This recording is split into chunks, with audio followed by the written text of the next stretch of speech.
मान लिया जाए अच्छा जोल्हा कुड़ी अगुल गु खाय अच्छा मा हुदिस ते बोले चे ठिकुआ से बां ठिकुआ सरी सरी की मेंदा बोले ई मिटे जोल्हा कुड़ी अगुल दिया अने ये अतो रे नको बडाय लगे आना नीम गची को धनजा ये मनाय एकदम उनको ओड़ा रे अगुल दिया गिरिडि सेरन जोल्हा ताय कना अदन बतर कान ओड़ा तिन अगुई खाय बहु मिनाय तिन आरो को इन अगु लिखाय उनी मा आरो हांडे को जोल्हा को बडाय लगे तिन डर को हजू चे को चिका इन अटी बतर इनके गदा ना सरी की बोई अगु सेटर लिया ओड़ा अगु लदी गया एकदम ना सियोर कथा जोल्हा लई का को गया मनका जोल्हा को चिका ते अगु दिया दो मिनट तिन तिन अगु दिया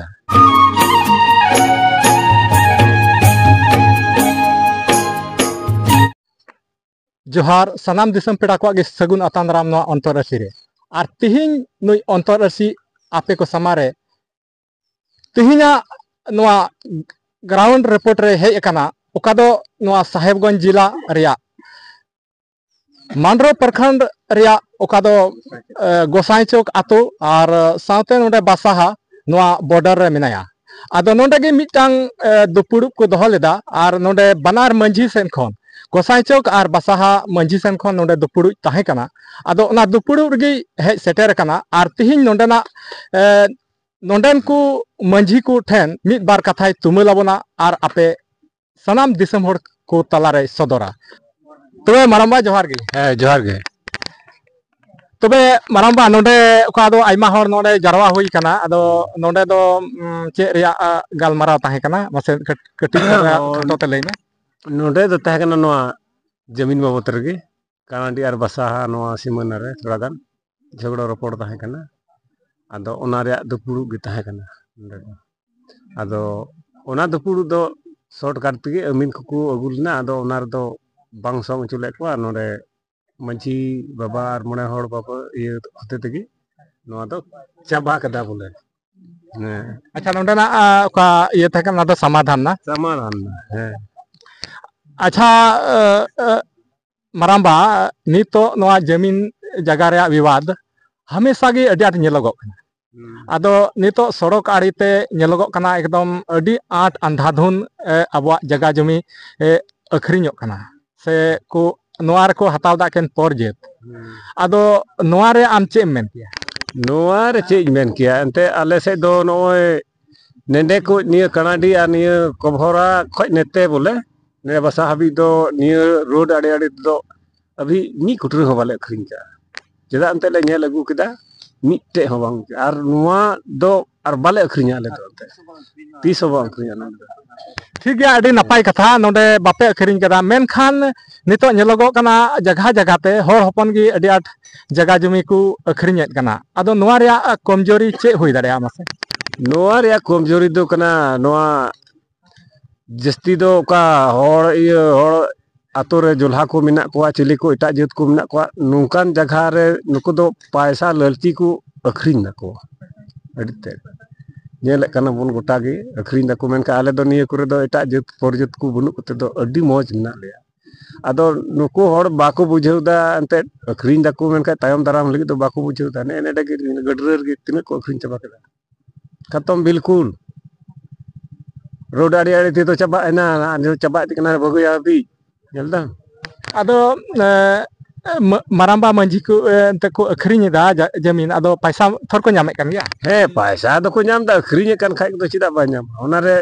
आइमा हर को ᱧᱟम दा ओकोय ओना रे सही दस्खत वाला उनी हो ᱧाम दा ओकोय हाता अखरिñ kan उनी माते खुद ᱧाम के आदो ओना लेकाते जगह जमी को अखरिñ खाय पैसा को ᱧाम दा आदो ओना रे जहान चे लेका आमा बुझेव रे बोले आबो होड़ हपना जहान घाटा हुयु कना से चे घाटा दो पुरो हुयु कन गया अखरिñ kan तो पुरो घाटा हुयु कन तबना अब आदो माराम्बा ओना लगी मा पैसा को ᱧामे कर रहे हो मेन खाय ते मी घड़ी लगी को ᱧाम दा मेन खाय तायम दाराम हबी रिया मुचुद हबी रिया दो बाको तिसदा हमको दो जे लेका त आई भोर रिया उनी अखरिñ दा मेन खाय आई रन गोड़म गिदरा से ये लगी तो बाय उदिस का ओना दो चिका बान चिका अच्छा माराम्बा नोआ नासिया नोआ आरहन हंतन इदिमिया ओका दो नोआ जगह जमी अब मा अखरिñो कान गे आर साव सावते नितो नेलोगो कना अब hor kuri adi utar etak jet ku hamete kwa ar nungka lekate nito nyel kya adi dhir ungka udaharan mena mukhiya menak kwa jila parisad menak kwa nungka ku adi dhir ku noa ku tinggu kana ar unku ku chala bana da noa am chel kam nyel noa do ठीक do bang kana menkhai abo hor hopona galti kana gogo bawa galti kana babun sudhur dare ko kana kuri kora kuri ente kora ma khar ठीक gya ko kuri babun sudhur dare ko na jel ka julhar ko chala kana uni chalawen khai uni tinguiya hande mukhiya tinguiya samiti tinguiya jila parisad tinguiya no nungka tigi ko iya kana ar paisa ko ma ko kana lalchi kana ko joto khai komjor do abo gogo bawa joto khoi marang do gogo bawa एकदम gogo bawa kana gogo bawa ढिले slim बड़ा एकान खाई कुड़ी तो चेदा bye चला तमा जरूर चला कबज गी बनुआ हम कबज रे दोहय हम चा चिकाते चला आदो खुशी कनम कमाओ गुम कने एमाम कने थोक थोक टका अचिदा रोड़ा अच्छा maramba noa re rokthambun men lekhai ado chet lekate noa re rokthamhoy dare रोक थाम दो होय दाड़िया ना तुरन तीन हबी बम गल्पोया सलाहा तब गे ये आर खाय नित कते मान ओंका कना मी बार हड़म रोड़ा बोले उनी मिता माचे आम मसूल दिया पैसा टका मोइन कना एंड गे लंगा के मिया ने हड़बम रोड दाड़िया अदो पुरो मी अतुरन जुम कतम ये दाड़े खा तो उनी कबू दाड़े गया कबज रे को हिया अदो मी बार रोड कते तो बांग हुई कना मी बार होते तो चिदा नेल अगु के को नाले अतो करे को उनका जोलहा करे को जमाय बड़ा कना अडी मस्त बरिया पिया नुआ किसे दो गोगो बा कमिया सो कमजोरी दो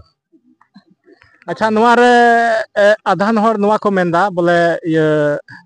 जैसे जोल्हा करे अबो हर कुड़ी को जमायोग कना आर नोआ रे मी बार कोड़ा नोआ को मेंदा अबो हो बोले ये उनको जेत से जोल्हा कुड़ी बुन अगु कोआ आदो नोआ रे आम चे मेन नोआ रे चीज मेना ते अबो बाबुन दम दाड़िया कान दम के कोई जोल्हा कुड़ी अगु लिगाव का को नि अबो को रिया रे बाको दाड़िया आराम दाड़िया खाय मा बतर हजू को जोल्हा कुटुम गुजिया चिकाइने ओना बतर ते बम दाड़िया अगु दाड़िया अच्छा माराम बाñ मेंदा बोले मान लिया जाए अच्छा जोल्हा कुड़ी अगु लगु खाय अच्छा अमा हुदिस ते बोले चे ठिकुआ से बां ठिकुआ बां ठिको ची लोब रे मगुया फालतू रे ओना तो बखाय मीटिंग कहानी लेया सरी सरी की मेंदा बोले ई मीटे जोल्हा कुड़ी अगु लेया अने ये अतो रन को बडाय लगे आना नीम गची को धनजा ये मनाय एकदम उनको ओड़ा रे अगु लेया गिरिडि सेरन जोल्हा ताय कना अदन बतर कान ओड़ा तिन अगुई खाय बहु मिना तिन आरो को इन अगु लिखा उनी मा आरो हांडे को जोल्हा को बडाय लगा तिन डर को हजू चे को चिकाय अटी बतर इनके गदा ना ते सर की बोइन अगु सेटर लिया ओड़ा तो मकाय अगु ले दिया धन जाता को ओड़ा रे निथम कुली दाड़े को लई दाड़े एकदम ना दा सियोर का थका जोल्हा इन लई का को गया मनका जोल्हा को चिकाते अगु के दिया दो मिना तिन तिन अगु के दिया आरिन उड़े खदी बड़ा रे सीधा कनुआना ये टे निम गछि टे के सिमरा रे अगु के दिया ओंडे दो के दिया एना को निदलिन हेना सेता हेना नोडे खदी बंडार रे मज किन देख गोल कदे आरिन दिदे गोल कदे अन अंते न बोतर नी हो जोलाम बाकू आदो बतर ना उनाते बां हर मा बाय गड़ो आम ना हे बतर नी बखा अगु सटाव के आर जोला मा अगु लिखा बाय चला थर उनी मन बड़ी किदिया इन दो बड़ी तुर किदिया ना ना ना आदो बोले ये बतर है ना मार बखाय उनी गिम दोहो के दोहो किए ते कोड़ा गिदरे बुडु को इ ओना लोब ते लेन मेने ते से कोड़ा गिदरे को डंगुआ कुड़ी गी था तबे कोड़ा गिदरे बाको ताहे कान तमा ओना मेनते बोले उनी अगुल ले होय उनी अगुल दिया आदो ओने बतर बोले टीर बतर नहीं ते अब हर बन बतर गया थोर आदो जोल्हा मा ओने गड़ो आए आवा बोल खा मा ढेरी को हजो आरा बो हर मा होवा खा मा बड़ो हजो बेडम अगु कते जामे ओने ओना कना ओना बतर ते बुझ लखाय अगुल खाय दो से होय उतर को गया आदो माराम्बा उनी मा लई कान अडी सिहल रे न ताहे काना निये करे न बाय ताहे काना आदो चेम बतरो काना नि बाडा गया को थोर न हो जहां तिना जेल करन गया फोन मा मिना ताय para minama nondem yang wajakar ada one na ting gotor na ar jolha ko one kaki gogo athor ne halma botor a jolha do jese abo hor kuri ku idi ko laura jolha ma nirdo ko am hor ma barya pi am chalao kan ci ado ona ko dohoy tab arone paisa lalo अच्छा ठीक गया माराम्बा अडी अडी सरहाव अडी देर कथा आमा बितवा कहनी कुम लई केदा आदो मुचे रे आमा उपुरम लई लिखाय दिसम हर तमला रे आम को आंजम का के बोले ताहन दिया ᱦᱮᱸ ᱤᱧ ᱫᱚ ᱠᱟᱹᱱᱟᱹᱧ ᱵᱟᱥᱟᱦᱟ ᱵᱟᱛᱷᱟᱱ ᱴᱚᱞᱟ ᱨᱮᱱ ᱤᱧᱟᱹᱜ ᱧᱩᱛᱩᱢ ᱫᱚ ᱠᱟᱱᱟ ᱠᱚᱨᱱᱮᱞ ᱴᱩᱰᱩ तबे अडी मौज नॉय नुई माराम बाय तहे कान कॉर्नर टुडू नुई संगे गलमाराव कते अडी मौज अडी तगड़ा आइकेवना और